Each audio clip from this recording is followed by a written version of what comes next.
My name is Caitlin Lindsay. I am 35 years old, a former Army captain with a brilliant future at the Pentagon. But now I stand before the court labeled as the gold-digging wife of a tech billionaire. Today, in a courtroom reeking of expensive perfume and hypocrisy, my husband, Corbin, pointed his finger at my face and said into the microphone, "She is just a low-level soldier who knows how to follow orders. She never created a single dime of value for my company." His mother sat behind him, smirking and whispering loud enough for me to hear. "Serves that coarse girl right. Those calloused hands only deserve to carry shoes for Corbin." They think I will collapse. They think that 7 years of me working night shifts as a security guard, cleaning up the vomit of drunks to get money to feed servers for Corbin, has turned me into a submissive slave. But they forgot one thing. I am a logistics officer. And a good officer never goes into battle without a contingency plan. The thing I pull from my breast pocket is not a handkerchief to wipe away tears, but a death sentence for their empire. Let me know where you are watching from, and comment the word karma right below if you believe that you reap what you sow, and traitors will sooner or later pay a heavy price.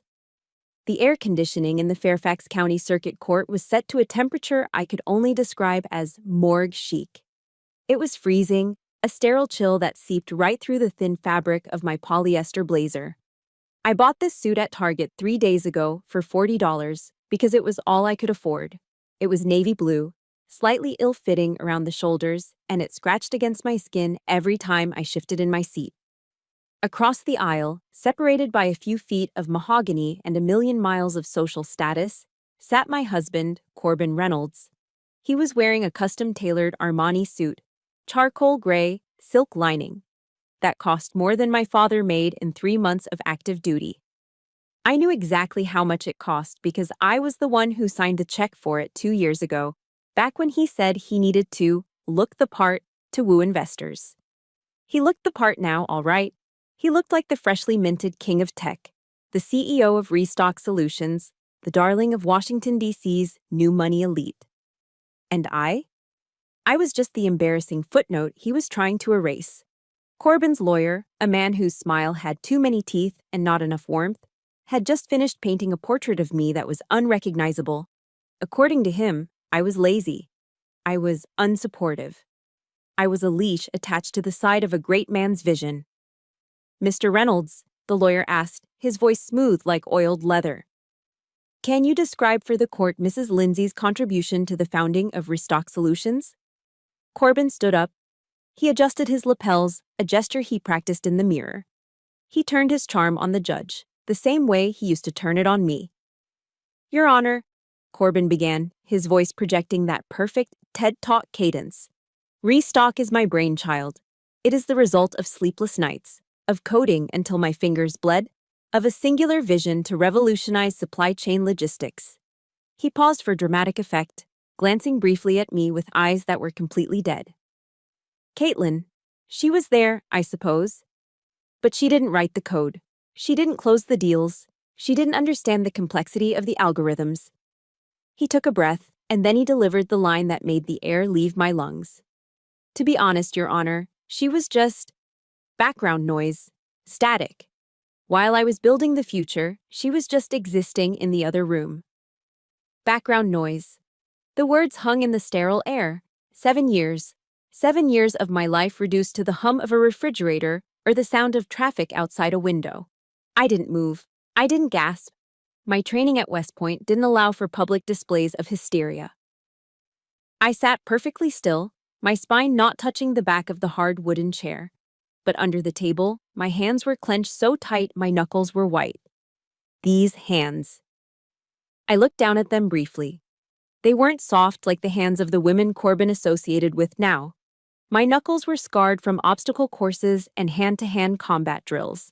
The skin on my palms was rough, thickened by years of gripping M4 carbines and later by gripping heavy flashlights and steering wheels during double shifts as a security guard. Behind Corbin, in the gallery reserved for family, sat his mother, Mrs. Mia Reynolds. She was the epitome of Virginia old money. Pearls that cost a tuition fee, hair sprayed into an immovable helmet of blonde, and a gaze that could freeze water. She leaned over to the woman sitting next to her, Rebecca Corbin's executive assistant, a 24-year-old Vassar graduate wearing a Chanel dress that hugged her like a second skin. Rebecca was everything I wasn't: soft, civilian, expensive. Mia didn't whisper quietly. She wanted me to hear. She needed me to hear. "Thank God my son finally woke up," Mia hissed, her lips barely moving. She looked at me with a mixture of pity and revulsion, like she was looking at a stain on a Persian rug. Look at her, sitting there stiff as a board. She's so coarse. Those calloused hands of hers are only fit for carrying Corbin's shoes, not wearing his ring. Rebecca giggled, a light tinkling sound that cut through the tension. "Don't worry, Mrs. Reynolds," Rebecca whispered back. "We'll have this wrapped up by lunch." They thought it was over.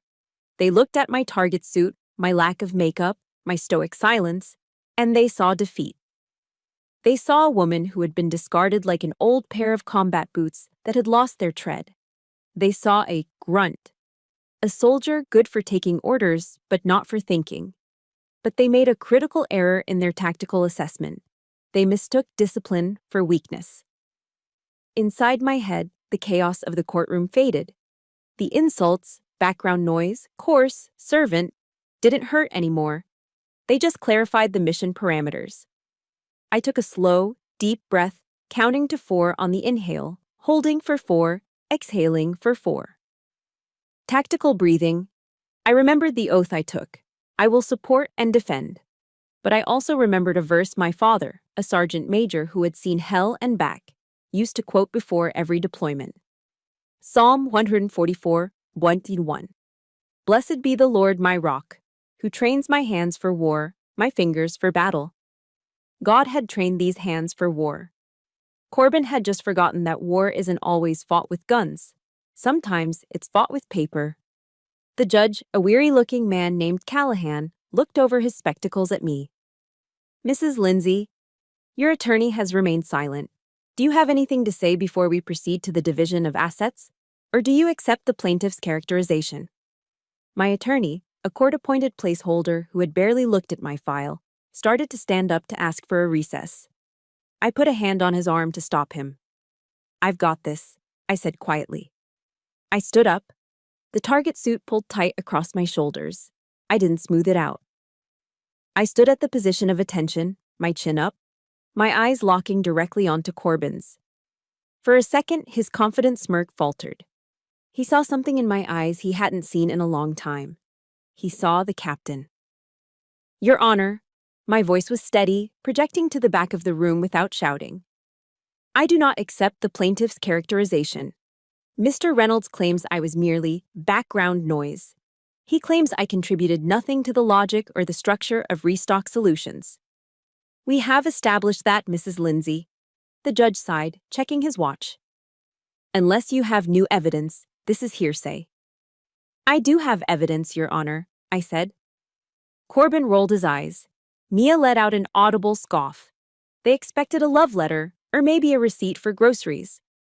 I reached up with my right hand, slowly, deliberately. I moved my hand toward the inside breast pocket of my cheap blazer. It was the same motion I would use to reach for a sidearm, but today the weapon was made of cellulose and ink. I could feel the texture of the folded document against my fingertips. It was warm from my body heat. It was the only thing of value I had left in this world, aside from my integrity. "I would like to submit Exhibit A," I said, my fingers closing around the paper. A document signed by Mr. Reynolds and notarized in Paris, France, 5 years ago. A document detailing exactly who designed the logistics algorithm that built his company and exactly what that contribution is worth. Corbin's face went from smug to confused, and then, as he realized what year I was talking about, the color drained from his face faster than blood from an open artery. I pulled the document out. It was time to fire for effect. The paper in my hand felt heavy, heavier than the M4 carbine I used to carry on patrol. As my fingers traced the embossed seal of the notary, the freezing air of the courtroom seemed to warp and shift. The scent of expensive cologne and floor polish faded, replaced by the smell of stale beer, cheap heating oil, and desperation. Suddenly, I wasn't standing in front of Judge Callahan anymore. I was back in Virginia, 7 years ago. It was the winter that changed everything. The winter I stopped being Captain Caitlin Lindsay, a woman who commanded respect, and started becoming Caitlin Reynolds, the woman who commanded nothing but her own silent sacrifices. We met at a charity mixer at Fort Belvoir. It was one of those mandatory fun events where officers were expected to mingle with the local civilian contractors. Corbin was standing by the punch bowl, looking out of place in a suit that was clearly off the rack and a size too big. He had this boyish charm, a way of looking at you like you were the only person in the room who understood the secret joke of the universe. He told me he was a visionary. He used words like disruptor and paradigm shift. I was a logistics officer. I dealt in fuel, ammunition, and transport schedules. His world of abstract potential was intoxicating to someone whose life was measured in grid coordinates and casualty reports. But charm doesn't pay the rent. I remember the night the vision almost died. We were living in a studio apartment in Alexandria that was barely larger than a prison cell. The heating was broken, and we were wrapped in layers of blankets, our breath visible in the air. Corbin was hunched over his ancient laptop, a machine that sounded like a jet engine preparing for takeoff. Suddenly, the screen went black. The fan whirred and died. Silence filled the room, heavy and terrifying. "No," Corbin whispered. He tapped the keys frantically. "No, no, no." He turned to me, tears streaming down his face. Not stoic, soldier tears. These were the tears of a child whose toy had broken. "It's gone, Caitlin. The code, the prototype, the server crashed. It's all gone." He slumped against the wall, sliding down until he was a heap on the floor. "I can't do this," he sobbed. "I'm a failure. My mom was right. I'm never going to amount to anything." Seeing him like that, it broke something in me. It triggered that protective instinct, the same one that made me check my soldier's gear 3 times before a mission. I couldn't fix the code, but I could fix the problem. I walked over to my rucksack in the corner. Inside, tucked into a battered envelope, was a check from the Department of Defense. It was my combat pay, hazard pay, a bonus I had earned from a 9-month deployment where I had dodged IEDs and slept in the dirt. That money was supposed to be a down payment on a house for my parents in North Carolina. They were getting older, and their roof was leaking. I'd promised them I would help. I looked at the check. Then I looked at Corbin, curled up on the floor, defeated. "Get up," I said softly. "What?" He looked up, eyes red and puffy. "Get up. We're going to Best Buy." I remember the fluorescent lights of the Best Buy in Springfield. They were blindingly bright. Corbin was like a kid in a candy store, his grief forgotten the moment we walked into the computer section. He ran his hands over the sleek aluminum chassis of the high-end servers and the powerful workstations. "This one," he said, pointing to a setup that cost more than my first car. "With this, I could rebuild restock in half the time. The processing power. Caitlin, it's beautiful." He didn't look at the price tag. He never did. That was my job. I walked to the register. My hand shook as I handed over the check and my debit card to cover the difference. The cashier, a teenager with acne and a bored expression, didn't know that the money I was spending was blood money. He didn't know I had almost lost my leg for those dollars. "Receipt in the bag?" he mumbled. "Yes," I said. "Please?" We drove home in silence, the expensive boxes filling the back seat of my beat-up Ford Taurus. Corbin was humming. He was happy. That happiness lasted until Thanksgiving, 2 weeks later. Thanksgiving is supposed to be about abundance. It's turkey, stuffing, cranberry sauce, and family arguments over football. But that year, our bank account balance was 12.48. We couldn't afford a turkey. We couldn't even afford the gas to drive down to North Carolina to see my parents. So, we stayed in the freezing studio apartment. Dinner was a frozen DiGiorno pizza. I cooked it in the toaster oven because the main oven was unreliable. We sat on the floor, wrapped in a duvet, sharing the pizza off a paper plate. Corbin took a bite of the cardboard crust pizza and looked at me with those intense blue eyes. The blue light from his new monitors reflected in them, making him look almost angelic. "Caitlin," he said, reaching out to touch my face. His hand was warm, soft. My cheek was rough from the dry winter air. "I know this is hard. I know I haven't been the provider you deserve." "It's okay," I lied. It wasn't okay. I was hungry, I was cold, and I missed my mom. "No, listen to me," he insisted. He pulled me closer, burying his face in my neck. "I'm going to make this right. Restock is going to be huge. I can feel it. And when it happens, when we make it..." He pulled back to look me in the eye. "You will never have to worry about money again. You will never have to work another day in your life if you don't want to. I will buy you a house. I will buy your parents a house. I will give you the world, Caitlin. Because you believed in me when no one else did." He kissed me then, tasting of tomato sauce and promises. And I believed him. God help me, I believed him. I thought I was investing in a partnership. I thought we were a team, a fire team of two against the world. I didn't know then that I wasn't a partner. I was just venture capital with a heartbeat. The memory faded, dissolving back into the harsh reality of the courtroom. I looked across the aisle at Corbin. He was whispering something to his lawyer, looking annoyed, probably checking the time on his Rolex. A Rolex that cost 10 times what that computer had cost. He had kept his promise in a twisted way.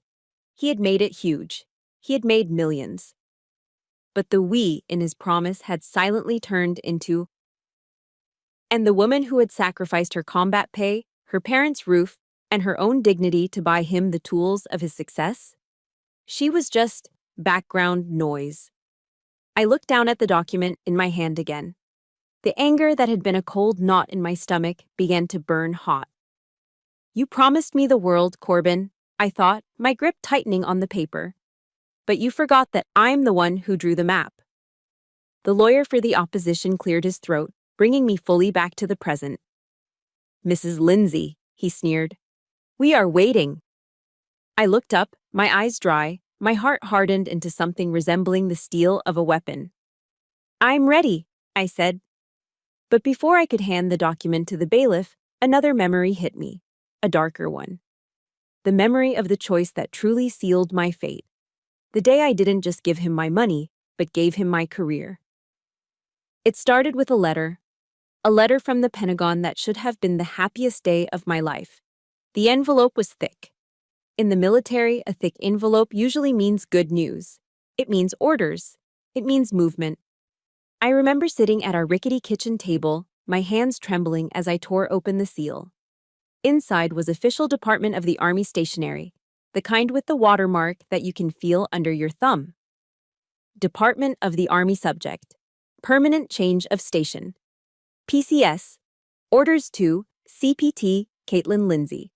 Assignment, 21st Theater Sustainment Command, Ramstein Air Base, Germany. Ramstein. My heart hammered against my ribs like a trapped bird. Ramstein wasn't just a base. For a logistics officer, it was the show. It was the hub of American military power in Europe. And attached to these orders was the promotion list. My name was on it, Major. I made the list, I whispered to the empty room. I'm going to be a major. It was everything I had worked for since I was 18 years old. It was West Point. It was the sleepless nights in Ranger School. It was the culmination of a decade of service. When Corbin walked in that evening, carrying a bag of takeout Chinese food because he was too stressed to cook, I was beaming. I had the letter propped up against the salt shaker like a trophy. "Babe, look," I said, unable to keep the vibration out of my voice. "Look at this." Corbin put the food down. He picked up the letter. He read it silently. I watched his face, waiting for the smile, waiting for the "I'm so proud of you," waiting for the celebration. Instead, his face fell. His shoulders slumped. He looked like I had just handed him a foreclosure notice. "Germany," he said. His voice was flat. "That's far." "It's Ramstein, Corbin. It's a huge promotion. It comes with a significant pay raise. We could finally get out of this apartment. You could come with me. You can code from anywhere, right?" He dropped the letter onto the table like it was contaminated. He walked over to the window and stared out at the parking lot. I can't go to Germany, Caitlin, he said, his back to me. My investors are here. DC is the hub. If I leave now, Restock dies. It just dies. But he turned around. His eyes were wide, panicked. This was his weapon of choice, weaponized fragility. If you go, he said, his voice cracking, I can't stop you. You're free to do what you want. But I can't do this without you. I'm drowning, Caitlin. Every day I feel like I'm drowning. You're the only thing keeping my head above water. If you leave, I don't know what will happen to me. I don't know if I can make it. He didn't say, don't go. He didn't forbid me. That would have been too obvious. Instead, he made my success the cause of his potential failure. He made my dream the murderer of his dream. I looked at the orders. Then I looked at my husband, who was looking at me like a puppy about to be kicked. The next weekend, I drove down to North Carolina to see my father. I needed a reality check. I needed the sergeant major. My dad was sitting on his porch, polishing his boots out of habit, even though he had been retired for 10 years. He read the orders. He smiled, a slow, proud smile that crinkled the corners of his eyes. Major Lindsay, he said, testing the sound of it. Sounds damn good, kid. Damn good. Then I told him about Corbin. I told him about Restock. I told him I was thinking about turning it down. The smile vanished. He put the boot down. He looked at me with a gaze that was harder than granite. You're thinking about turning down a field-grade promotion, he said slowly, to stay home and wash socks for a boy who plays with computers? He's my husband, Dad. He needs me. We're a team. A team pulls together, Caitlin. A team doesn't ask the lead climber to cut their rope so the guy at the bottom feels safer. He leaned forward, his voice low and intense. That boy isn't building a company. He's selling smoke. And you? You are a soldier. You are a leader. If you give this up, if you desert your post for him, you aren't just losing a rank. You're losing yourself. I'm not deserting, I argued, feeling the sting of tears. I'm supporting my family. You're throwing your honor into a wood chipper, he said, standing up and walking into the house. He didn't look back. The drive back to Virginia was the longest of my life. I cried for the first 100 miles. Then I stopped crying and started bargaining. It's just a job, I told myself. Corbin is right. Marriage comes first. When he succeeds, it will all be worth it. I walked into the personnel office at the Pentagon the next Monday. The clerk, a sergeant first class who knew me, looked at the form I placed on the counter. Request for separation, transfer to individual ready reserve. Ma'am, he asked, confused. You're on the promotion list. Are you sure about this? My hand hovered over the pen. I could see Ramstein in my mind. I could see the C-17s taking off, the mission briefings, the purpose, the pride. Then I saw Corbin's face. I'm drowning, Caitlin. I took a breath that felt like inhaling broken glass. I'm sure, Sergeant, I said. Family reasons. I signed my name. The ink was black and permanent. With that signature, Captain Caitlin Lindsay didn't exactly die, but she went into a coma. In her place, Mrs. Corbin Reynolds was born, a woman whose only rank was supportive wife, and whose only mission was to keep a man-child happy. I walked out of the Pentagon feeling lighter, but it wasn't the lightness of freedom. It was the lightness of something hollowed out. I went home and told Corbin. He didn't cry. He didn't fall to his knees in gratitude. He just hugged me briefly and said, Great. Now, can you help me organize these spreadsheets? I have a pitch meeting tomorrow. Just like that, my sacrifice was consumed, digested, and forgotten in the span of 30 seconds. As I sat there that night, categorizing his expenses while he played video games to blow off steam, I looked at my hands. They were the same hands that had held a rifle. Now they were just typing data for a man who didn't even know how to load a dishwasher. I should have listened to the sergeant major. I should have listened to the gut instinct that screamed, run. But I didn't. I stayed. And because I stayed, I eventually found myself standing in a warehouse at 2 a.m., freezing my ass off, guarding someone else's property while my husband slept in a warm bed. If you have ever given up a piece of yourself for someone who didn't appreciate it, or if you believe that a woman should never have to dim her light for a man to shine, please hit that like button right now. And in the comments, simply type, "I am worthy," to remind yourself and everyone else here that your dreams matter. The sound of the pen scratching across my resignation paper echoed in my memory. Scratch, scratch, done. But that sound soon morphed into something else. Something louder, something harsher. It turned into the grinding, metallic screech of a rolling steel door slamming shut. Clang. Welcome to the night shift. The wind cut through my cheap polyester security jacket like a razor blade. It was 2 a.m. in Northern Virginia, and the temperature had dropped to single digits. I was patrolling the outer perimeter of a massive logistics warehouse, the kind of place where dreams go to be packaged in cardboard boxes and shipped via Prime. My flashlight beam danced over the frozen asphalt. My boots. Walmart specials, not the high-quality Danner combat boots I used to wear, crunched loudly on the black ice. Every step sent a jolt of pain up my shins. I had been on my feet for 9 hours straight. I wasn't Captain Lindsay here. I was just "Hey you" or guard. My job was to make sure nobody stole copper wire or broke into the trailers. It was a job that required zero brain power and infinite patience. It was a humiliation that burned deeper than the cold. As I rounded the corner near the loading docks, a familiar sound made me freeze. It was the low rumble of a Humvee engine. A National Guard convoy was stopping for fuel at the truck stop adjacent to the warehouse. I saw the uniforms, the camouflage, the confident way they moved. And then I saw him. Getting out of the lead vehicle was a man I knew, Sergeant Martinez. He had been one of my best squad leaders when I was a lieutenant. Now, I saw the rank on his chest, warrant officer. He had made it.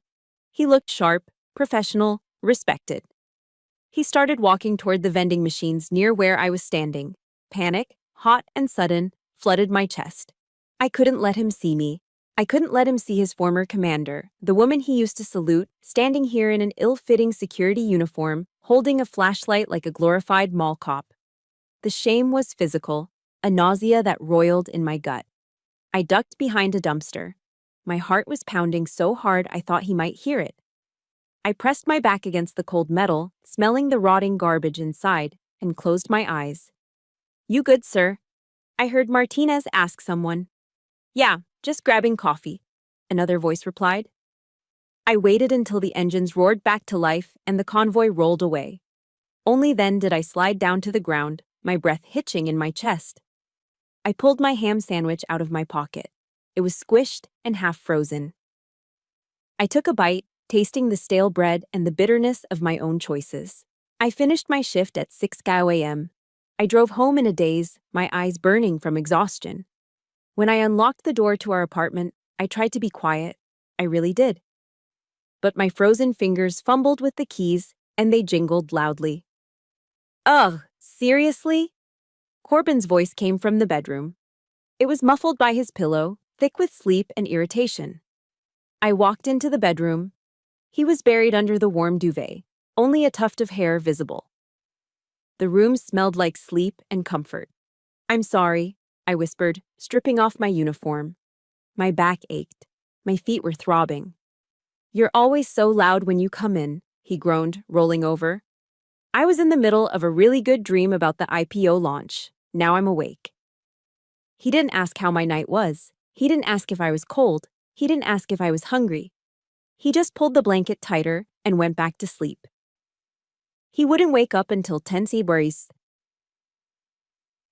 a.m. By then, I would have cleaned the kitchen, prepped his lunch, and passed out on the couch for 4 hours before doing it all over again. I went into the bathroom and looked at myself in the mirror. There were dark circles under my eyes that no amount of concealer could hide. My skin looked gray. I looked 10 years older than 32. Later that afternoon, I was in the kitchen, ironing my uniform for the next shift. The steam hissed, filling the small room. There was a knock at the door. It was Mia. She breezed in without waiting for an invitation, carrying a distinct air of judgment along with her Hermes handbag. She looked around the apartment, wrinkling her nose at the faint smell of ironing starch. "Oh, Caitlin," she said, her voice dripping with fake sympathy. "Still working that job?" "It pays the bills, Mia," I said, not looking up from the ironing board. "Corbin needs every cent for the servers right now." She walked over and picked up my security jacket. She held it by the tips of her manicured fingers like it was a dead rat. "It's just so masculine," she said. "Look at the cut of this. It's boxy. It's shapeless. You look like a man in this thing, Caitlin. No wonder Corbin doesn't want to take you to the investor dinners. You're hardly the trophy wife type, are you?" She laughed, a light, cruel sound. "I mean, look at your hands. They're so rough. You should really invest in some lotion, dear. Or maybe gloves. To hide them." I set the iron down. I set it down hard. "My hands are paying for your son's dream, Mia," I said, my voice low. "Don't get testy," she sniffed. "I'm just saying. Appearance matters. Especially in our world. Our world." As if I wasn't the one financing it. After she left, leaving a lingering scent of Chanel No. 5 and insecurity, I went to my locker. It wasn't really a locker. It was just a plastic bin where I kept my gear. Taped to the inside of the lid was a piece of paper. It was yellowed and curling at the edges. I'd printed it out the day I resigned my commission. It was a quote from Theodore Roosevelt, "The man in the arena." I read it aloud, my voice trembling slightly in the empty apartment. "It is not the critic who counts, not the man who points out how the strong man stumbles, or where the doer of deeds could have done them better. The credit belongs to the man who is actually in the arena, whose face is marred by dust and sweat and blood." I touched my face. No blood today, just dust and sweat. Who strives valiantly, who errs, who comes short again and again, because there is no effort without error and shortcoming. But who does actually strive to do the deeds? Mia was the critic, Corbin was the spectator. But I was in the arena. I was the one taking the hits. I was the one bleeding so they could shine. I wiped a single angry tear from my cheek. I wouldn't cry.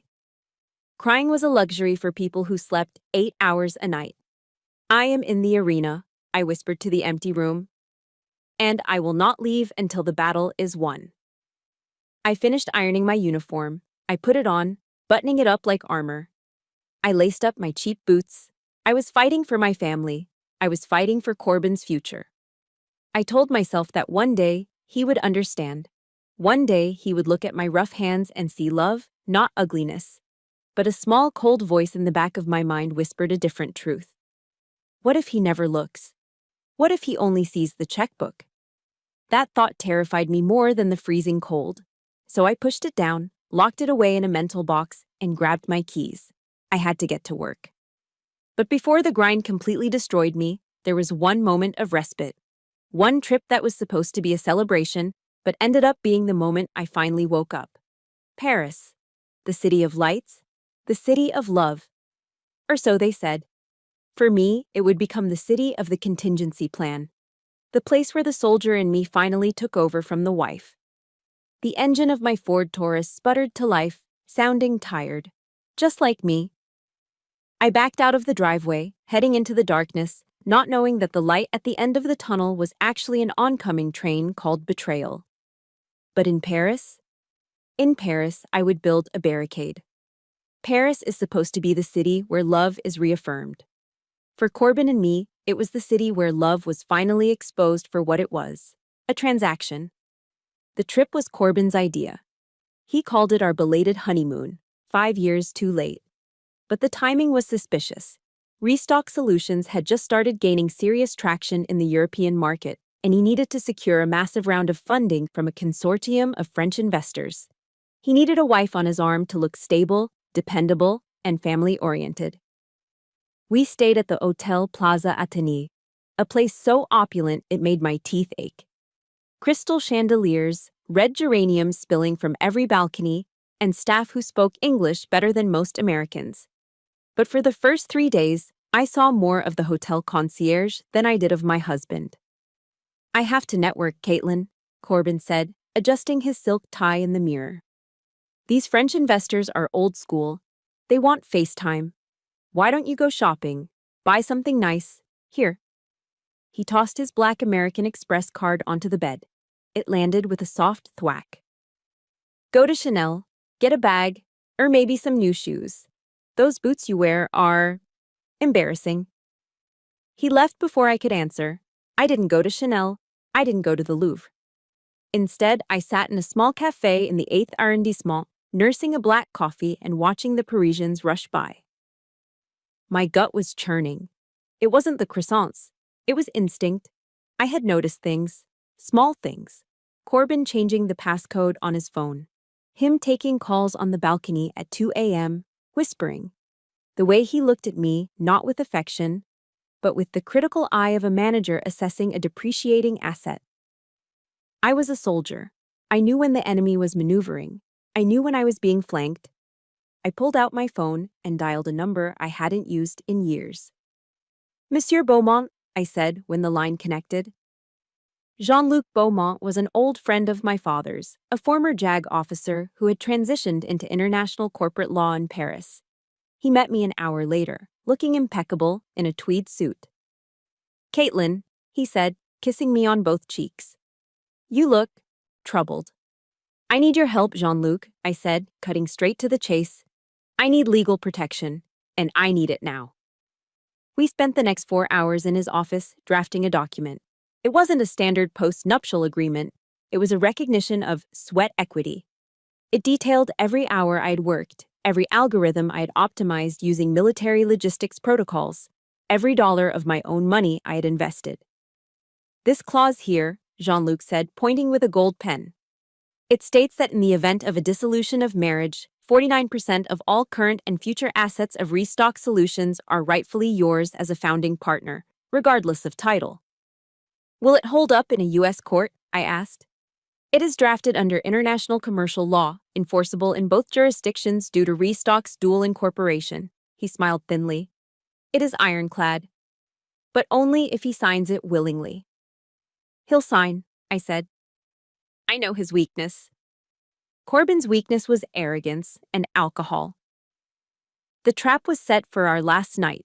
Corbin came stumbling into our suite at 3 a.m., smelling of expensive cognac and cigar smoke. He was euphoric. I did it, babe, he shouted, throwing his jacket on the floor. 5 million euros. We're going global. He grabbed me and spun me around, but his eyes were glazed. He wasn't seeing me. He was seeing dollar signs. That's amazing, Corbin, I said, keeping my voice steady. I'm so proud of you. We need to celebrate. But first, we need to pack. We leave in 4 hours. Ugh, paperwork, he groaned, flopping onto the bed. I hate logistics. I know, I said soothingly. That's why I handled it all. I just need your signature on a few things for customs and the new visa requirements for your investor meetings in London. I brought over a clipboard. On it was a stack of papers. The top one was a customs declaration. The second was an insurance waiver. Buried in the middle, page 3 of 5, was the sweat equity agreement. Just sign here and here and here, I said, pointing to the lines. I handed him a pen. Corbin laughed, a loose, sloppy sound. You're such a control freak, Caitlin, always with the lists and the forms. What would I do without you? You'd be lost, I said honestly. He scribbled his signature on the first page, then the second. My heart was pounding so hard I thought he would hear it. This was the kill zone. If he stopped to read, if he sobered up for just 1 second, he flipped to the third page. The title, Equity Distribution Agreement, was right there at the top in bold letters. But Corbin didn't look at the top. He looked at the line where I was pointing at the bottom. You worry too much, wifey, he slurred. We're rich now. We can hire people to do this stuff. He signed it. A loopy, jagged scrawl. Corbin J. Reynolds. He flipped the page and signed the next one. Then he dropped the pen and fell back onto the pillows, passing out within seconds. I stood there for a moment, listening to his heavy breathing. I carefully unclamped the papers. I took the agreement, folded it neatly, and placed it inside the hidden pocket of my travel blazer, the pocket right over my heart. "Sleep tight, CEO," I whispered. I didn't sleep that night. I sat by the window, watching the Eiffel Tower sparkle in the distance. I felt a strange mixture of relief and immense sadness. I had just insured my future, but I had also just signed the death certificate of my marriage. A marriage that, in reality, had died the moment I became background noise. That signature in Paris was my shield. But I wouldn't need to use it for another 2 years. 2 years of watching him grow more distant, more cruel, more like his mother. I snapped back to the present, to the cold Virginia courtroom. The memory of that pen scratching on paper in Paris was so vivid I could almost hear it. But it was replaced by a different sound. The sound of a car door slamming. The sound of a different signature, on a different document, being thrown at me like garbage, the day he finally discarded me. I looked at Corbin across the aisle. He was whispering to his lawyer again, looking confident. He had forgotten Paris. He had forgotten the girl who bought his computers. He had forgotten everything except his own reflection. He was about to remember. But first the judge had to see the evidence of the final betrayal. The moment when the man in the arena was finally stabbed in the back by the person she was fighting for. It happened on a Tuesday. A Tuesday that started like any other, but ended with my world shattering. The invitation said, "Black tie optional." But for the crowd at the Ritz-Carlton in Georgetown, that meant, "Wear your net worth." This was the launch party for Restock Solutions' Series C funding round. It was the night Corbin had been dreaming of since he cried over his broken laptop in our frozen apartment. I was standing near a potted fern, trying to make myself invisible. I was wearing a simple black dress I'd picked up at Ross Dress for Less on the clearance rack for $29. It was clean, it was modest, and compared to the glittering gowns around me, it looked like a potato sack. Corbin, of course, was in his element. He was holding court in the center of the room, laughing loudly at a joke made by a silver-haired venture capitalist. And clinging to his arm, like a very expensive barnacle, was Rebecca. Rebecca was 24. She was a Vassar graduate with a degree in art history and a daddy who sat on the board of 3 Fortune 500 companies. Tonight, she was wearing a vintage Chanel gown that probably cost more than my entire year's salary as a security guard. It was cream-colored, backless, and showed off skin that had clearly never known a day of hard labor. She laughed at everything Corbin said, throwing her head back to expose her long, elegant neck. She touched his arm constantly, a light, proprietary touch that made my stomach turn. I took a sip of my sparkling water. I was the wife. I was the co-founder, technically. But nobody here knew that. To them, I was just there. "Excuse me, miss?" I turned around. An older man with a bulbous nose and a tuxedo that strained at the buttons was holding out an empty glass towards me. "Could you be a dear and fetch me another Chardonnay? And make sure it's chilled this time. The last one was tepid." I froze. He thought I was the help. I looked down at my dress. I looked at my hands, which were devoid of jewelry except for my simple gold wedding band. I started to say, "I'm not." "Oh, Arthur, don't be silly," Corbin's voice cut in. He had walked over, with Rebecca still attached to his side. I felt a surge of relief. He was going to correct him. He was going to introduce me. "This is my wife, Caitlin. She helped build this company." Corbin smiled that charming, devastating smile. "She's not on the payroll, Arthur, but she loves to help out, don't you, babe?" He looked at me. His eyes were hard, daring me to make a scene. "She's very serviceable," Corbin added, winking at the investor. I felt like I had been slapped. The air left my lungs. Serviceable, like a truck, like a pair of boots. Arthur laughed. "Well, isn't that nice? A helpful woman is a rare find these days." He thrust the glass closer to my chest. I took the glass. My hand was shaking so badly the crystal stem rattled against my wedding ring. "I'll get that for you," I whispered. As I turned toward the bar, humiliation burning my cheeks like acid, I ran straight into Mia. My mother-in-law was holding court at a high-top table, surrounded by her bridge club friends. She saw the glass in my hand. She saw my face, and she smiled. It was the smile of a predator that had just cornered a wounded rabbit. "Caitlin!" she called out, her voice shrill enough to cut through the ambient jazz music. Perfect timing. She handed me her own empty glass. Then she picked up another one from the table, and another. "Since you're heading to the bar, be a lamb and refresh these for us," she said loudly. "And get some more ice. The service here is dreadfully slow." "Mia, Oh, don't look so put out," she snapped, her voice dropping to a hiss that only I and the people immediately around us could hear. "It's not like you're doing anything else useful tonight. You're just standing there looking like a funeral attendee." She leaned in closer, her eyes glittering with malice. "Besides, Caitlin, you're used to manual labor, aren't you? With those hands? You're probably quicker than the actual servers. You know how to hustle. Isn't that what you people do?" "Hustle? You people. The working class, the soldiers, the ones who cleaned up their messes." I stood there, holding 3 empty glasses, feeling the weight of 100 staring eyes. I wanted to smash the glasses on the floor. I wanted to scream that I was a captain in the United States Army, that I had led convoys through combat zones, that I was the reason they were all standing here tonight. But I didn't. Because I was disciplined, and because, deep down, a part of me, the part that had been beaten down by years of their snobbery, believed her. "Here, let me help you with that." It was Rebecca. She'd glided over, smelling of roses and money. She didn't take the glasses from me. She just placed a hand on my shoulder. It felt patronizing, like petting a dog. "You look tired, Caitlin," Rebecca cooed. Her voice was sweet, sickly sweet. "Why don't you just go home?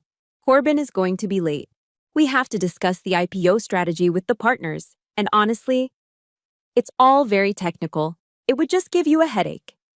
She looked me up and down, her gaze lingering on my Ross dress. "You wouldn't understand the nuances of what we're doing," she said softly. "Go home. Get some rest. You have that security job tomorrow, right?" She said security job the way one might say sewage treatment. That was the moment. That was the kill shot.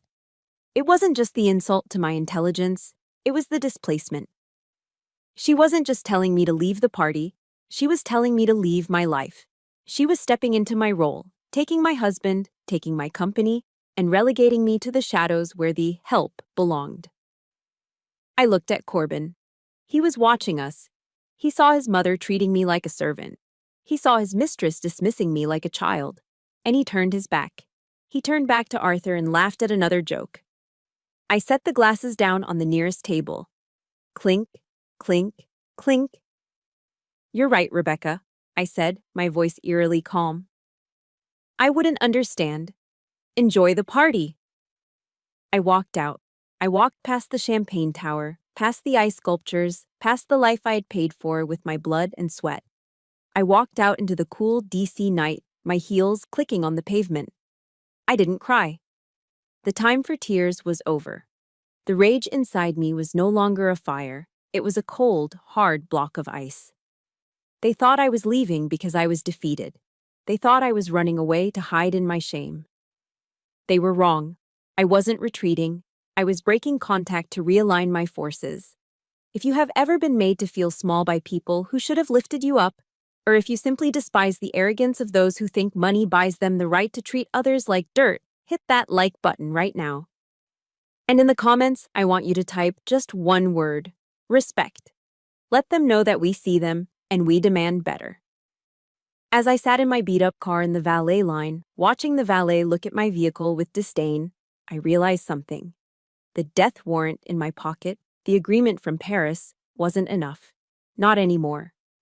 I needed more than just money. I needed total, scorched earth victory. And 3 days later, on a Tuesday afternoon, Corbin would give me the final piece of ammunition I needed. He didn't send a text. He didn't call. He sent a Porsche. And a process server. Tuesday afternoon. 2 p.m. The sun was beating down on the asphalt of the distribution center, creating shimmering waves of heat that made the horizon look like a mirage. I was in the guard shack, sweating through my polyester uniform. The air conditioner had broken 3 days ago, and management hadn't bothered to fix it. I was checking a manifest for a delivery of electronics, my mind drifting to the grocery list I needed to buy after my shift. Milk, eggs, maybe a steak for Corbin since he had closed that big deal. A low, guttural growl cut through the hum of the passing trucks. It wasn't a diesel engine. It was the distinct, aggressive purr of a high-performance sports car. I looked up. A Porsche 911 Turbo S, black as oil and sleek as a bullet, was pulling up to the gate. It didn't have a visitor pass. It didn't have a delivery manifest.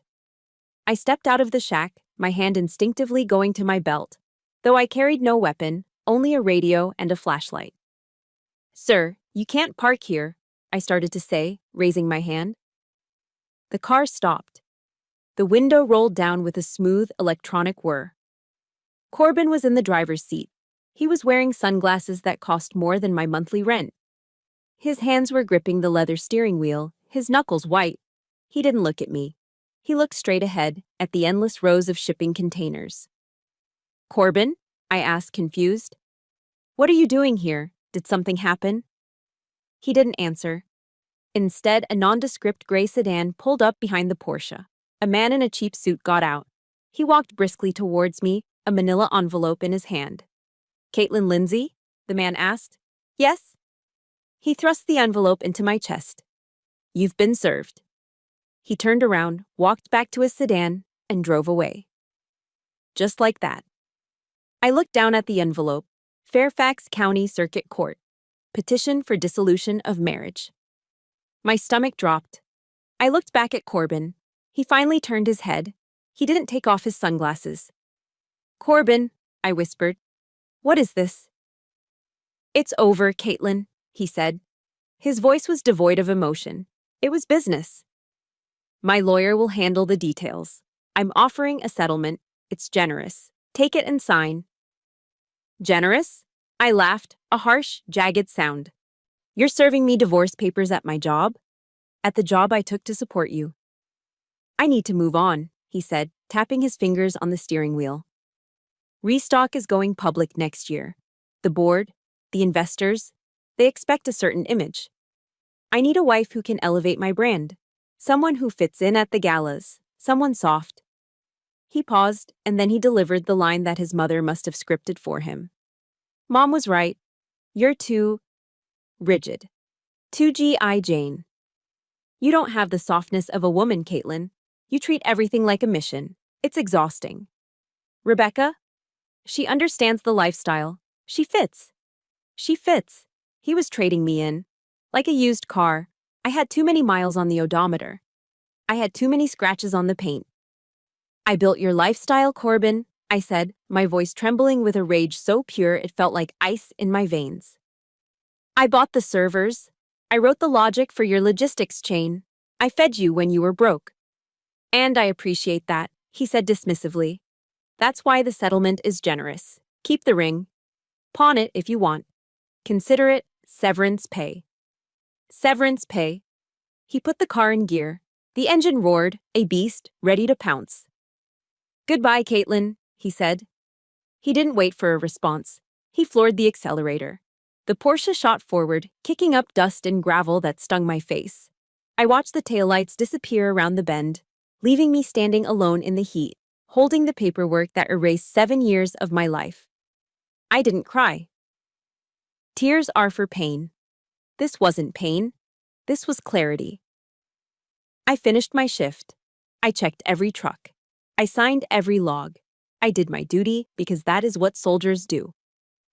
When I got home to our apartment, it was already half empty. He had moved his things out while I was at work. His gaming computer, his clothes, his expensive watches, all gone. The apartment was silent, but it wasn't empty. I walked into the bedroom. In the back of the closet, pushed behind my old uniforms, was a long rectangular box wrapped in black velvet. I pulled it out. It was heavy. I sat on the edge of the bed and unzipped the case. Inside lay my Army officer's saber.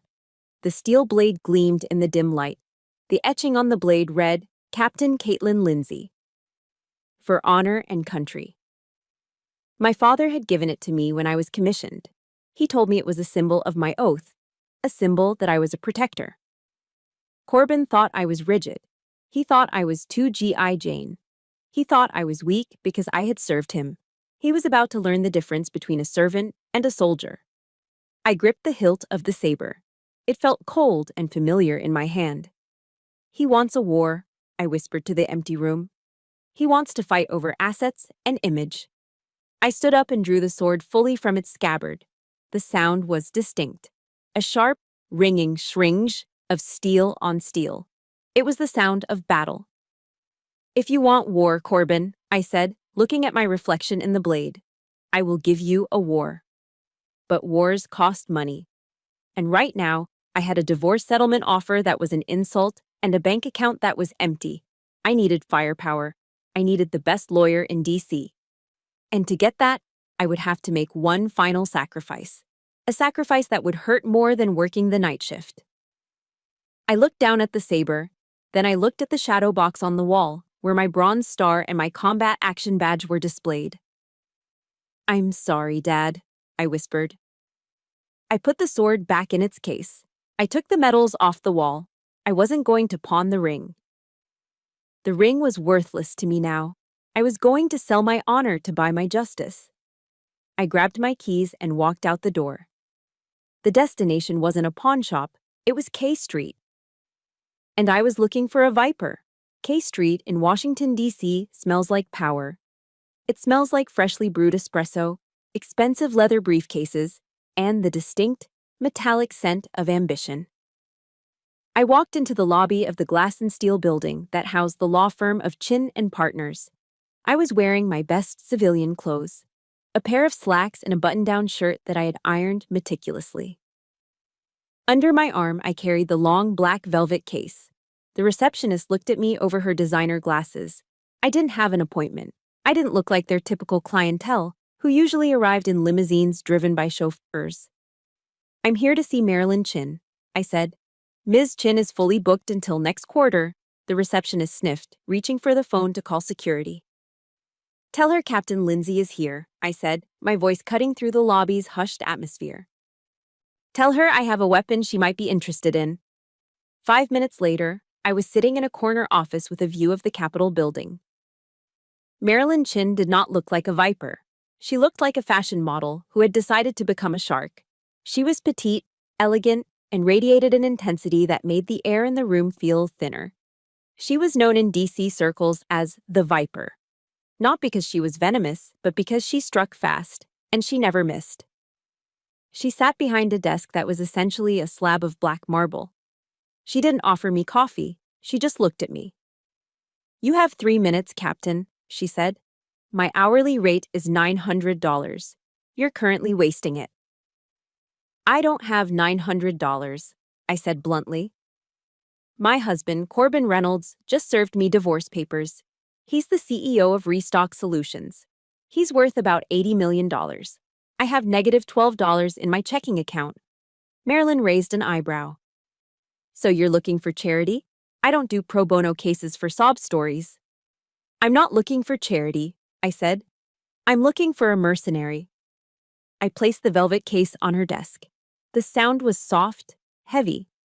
I unzipped it and folded back the cloth. The sunlight from the window caught the steel blade of my officer's saber. It was flawless. The etching was sharp. The hilt was wrapped in gold wire. It was a beautiful, lethal piece of history.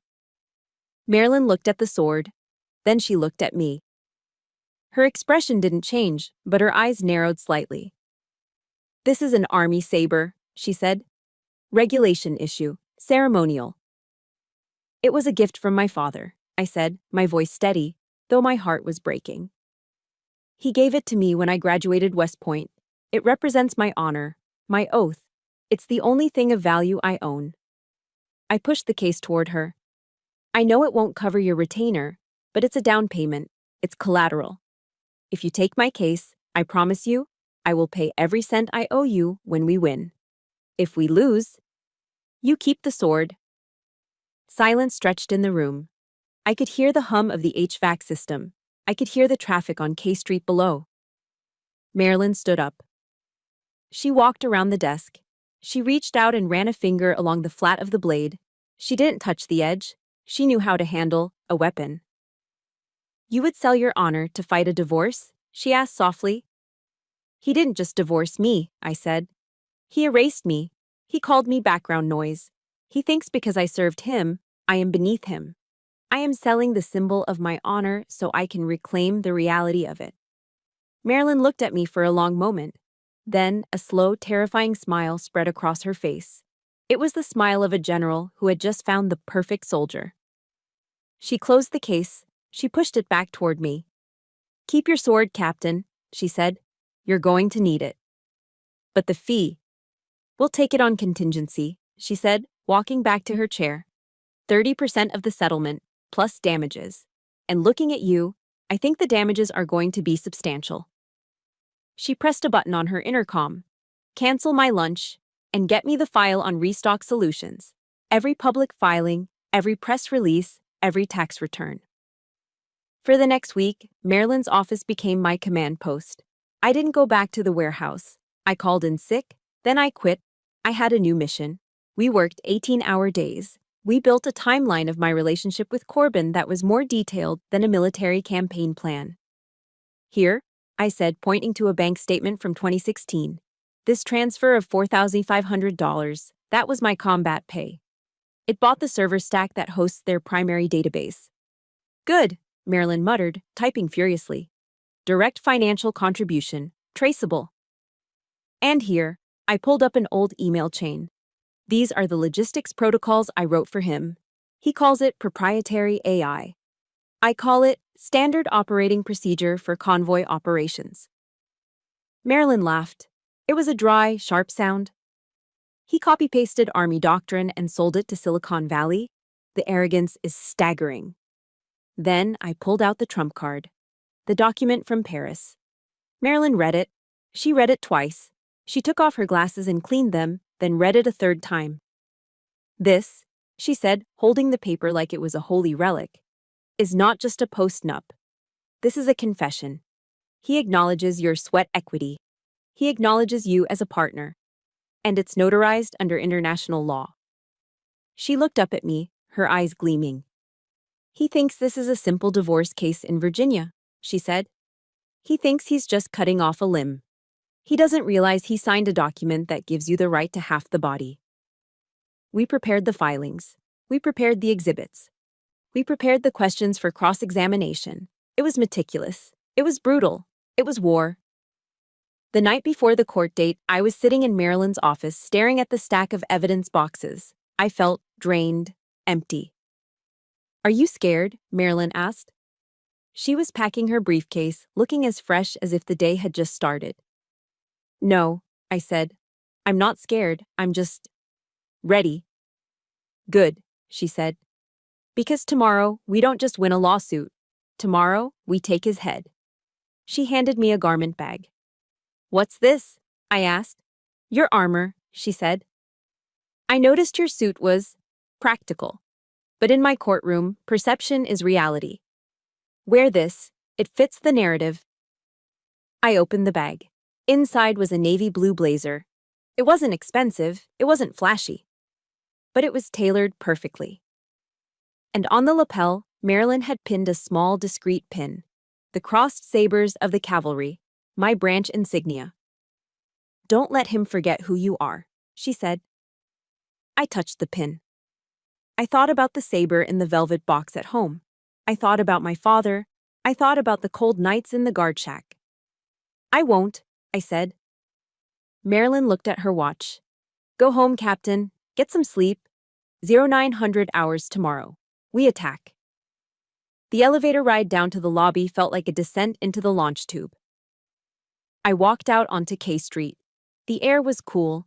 I was no longer the wife waiting for scraps. I was no longer the security guard hiding in the shadows.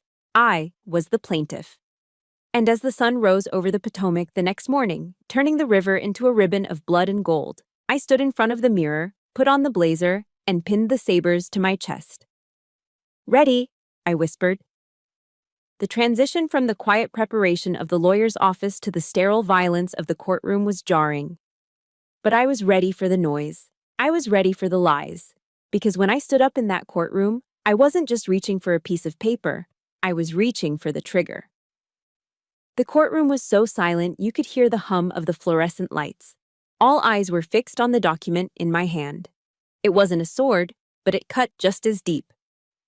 "You may approach, Mrs. Lindsay," Judge Callahan said, his curiosity piqued. I walked toward the bench. My steps were measured, rhythmic.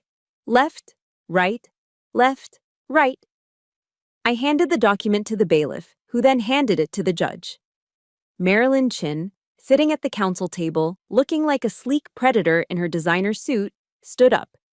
"Your Honor," Marilyn said, her voice smooth and dangerous. "What you are holding is a notarized sweat equity and asset distribution agreement, signed by both parties in Paris, France, on October 14, 2019. It was drafted by Jean-Luc Beaumont, a specialist in international commercial law, and is fully enforceable under the Hague Convention and Virginia State Reciprocity Statutes." Corbin frowned. "Paris? We were on vacation. I didn't sign any agreement." Judge Callahan adjusted his glasses. He read the document. His eyebrows shot up toward his hairline. "Mr. Reynolds," the judge said, looking over the paper at my husband. "Is this your signature?" The bailiff walked the document over to Corbin. Corbin snatched it from his hand, annoyed. He glanced at it, ready to dismiss it. Then he saw it. The jagged, loopy scrawl at the bottom of page 3. Corbin J. Reynolds. His face went white. Not pale, white, like a sheet of printer paper. His mouth opened and closed like a fish on a dock. This is," he stammered. I remember signing customs forms, visa paperwork. She slipped this in. She tricked me." "Tricked you?" Marilyn interjected sharply. "Mr. Reynolds, are you admitting to the court that the CEO of a multi-million-dollar tech company signs legal documents without reading them?" "I was drunk," Corbin shouted, jumping to his feet. "We were celebrating. She took advantage of me." "Sit down, Mr. Reynolds," Judge Callahan barked, slamming his gavel. "You will maintain order in my courtroom." Corbin sank back into his chair, but his eyes were darting around the room, wild with panic. He looked at his lawyer, who was frantically reading the copy Marilyn had just handed him. The lawyer looked pale, too. He knew a kill shot when he saw one. Judge Callahan cleared his throat. "This document states, quite clearly, that in recognition of foundational technical contributions and financial investment, Caitlin Lindsay is entitled to 49% of all equity in Restock Solutions, fully vested immediately upon any filing for dissolution of marriage." A gasp rippled through the gallery. 49%, that was nearly half the company. That was tens of millions of dollars. Mia Reynolds let out a strangled cry. "That's impossible. She's a security guard. She's a nobody." "Order!" the judge roared. I turned to look at Corbin. He was trembling. He looked small. The Armani suit suddenly seemed too big for him. "You said I was background noise, Corbin," I said. My voice wasn't loud, but it carried to every corner of the room. "You told this court I contributed nothing, that I was just existing while you built the future." I took a step closer to him. "Who taught you how to optimize the supply chain algorithm, Corbin? Who explained to you that just-in-time delivery fails without redundancy? Who showed you how the Army tracks fuel convoys in hostile environments and told you to apply that same logic to retail inventory?" Corbin stared at me, speechless. "I did," I answered for him. "I designed the logic architecture of your software on the back of a napkin in a Denny's at 3 a.m. because you couldn't figure out why your code was crashing. You wrote the code, yes, but I gave it a brain. I gave it a purpose." I pointed at him, my finger steady. "You aren't a visionary, Corbin. You're a frontman. You're an empty shell wrapped in an expensive suit, and without me, your entire system is just a chaotic mess of data." "She's lying," Corbin shrieked, his composure completely shattering. "She's a grunt. She carries a gun. She doesn't know Java. She doesn't know Python." "Maybe not," Marilyn Chin cut in, stepping forward with another stack of papers. "But she knows how to read a bank statement." Which brings us to Exhibit B. Marilyn slammed a thick binder onto the plaintiff's table. While Mrs. Lindsay was working night shifts to pay for your servers, Mr. Reynolds, it appears you were using company funds. Funds that technically belong to the partnership, to finance a very lavish lifestyle for yourself and others. Marilyn opened the binder. Dinners at Le Diplomate. First-class tickets to Milan. Cartier jewelry purchased for a Ms. Rebecca Sterling. Rebecca, sitting in the gallery, gasped and covered her mouth. All eyes turned to her. She shrank down in her seat, looking like she wanted to dissolve into the floor. This is embezzlement, Mr. Reynolds, Marilyn said coldly. And since Mrs. Lindsay is a 49% shareholder, you have been stealing from her. The room was deadly silent. The air conditioning hummed, but now it sounded like a countdown. Judge Callahan looked at Corbin with undisguised disgust. He looked at the documents. He looked at me, standing tall, wearing my blazer with the crossed sabers pin. The court finds the Paris Agreement to be valid and enforceable, Judge Callahan ruled. His voice was the sound of a heavy door slamming shut. Mrs. Lindsay is hereby awarded 49% of the marital assets, including equity in Restock Solutions. Furthermore, due to the evidence of financial impropriety, I am ordering a forensic audit of the company's finances to be overseen by an independent trustee. Bang. The gavel came down. We're adjourned. It was over. Corbin slumped forward, putting his head in his hands. He was sobbing now. Ugly, gasping sobs. He wasn't crying for his marriage. He was crying for his money. He was crying because he had lost. Behind him, there was a commotion. Oh, my heart, Mia Reynolds cried out. She slumped sideways onto Rebecca, clutching her pearls. It was a theatrical faint, worthy of a daytime soap opera. Someone call a medic, Rebecca squeaked, trying to push the older woman off her Chanel dress. I didn't move to help. I was a trained first responder. I knew what a real medical emergency looked like. That wasn't it. That was the desperate exit strategy of a narcissist who had lost control of the narrative. I looked at Marilyn. She gave me a small, sharp nod, a warrior acknowledging another warrior. I turned and walked toward the heavy oak doors at the back of the courtroom. As I passed the gallery, I saw the faces of the people who had judged me, the investors, the friends of the family. They weren't looking at me with pity anymore. They were looking at me with fear and respect. I pushed the doors open and stepped out into the hallway. The air out here was different. It wasn't cold, it wasn't sterile. It smelled like floor wax and freedom. I took a deep breath, filling my lungs completely for the first time in 7 years. The weight was gone. The background noise was gone. Corbin Reynolds was a billionaire on paper, but today he was bankrupt in every way that mattered. And me? I touched the pin on my lapel. I was Captain Caitlin Lindsay. And I had just completed my mission. But the mission wasn't just about destroying the enemy. It was about rebuilding the territory. And as I walked out of the courthouse and into the bright Virginia sunlight, I knew exactly what my next objective was. I wasn't going to Disneyland. I was going to build an empire of my own. An empire where loyalty was the currency and honor was the bottom line. And the first thing I was going to do was throw away the flowers that I knew would be arriving at my office tomorrow. Because traitors always try to buy their way back in when they realize they've lost the war. 6 months later.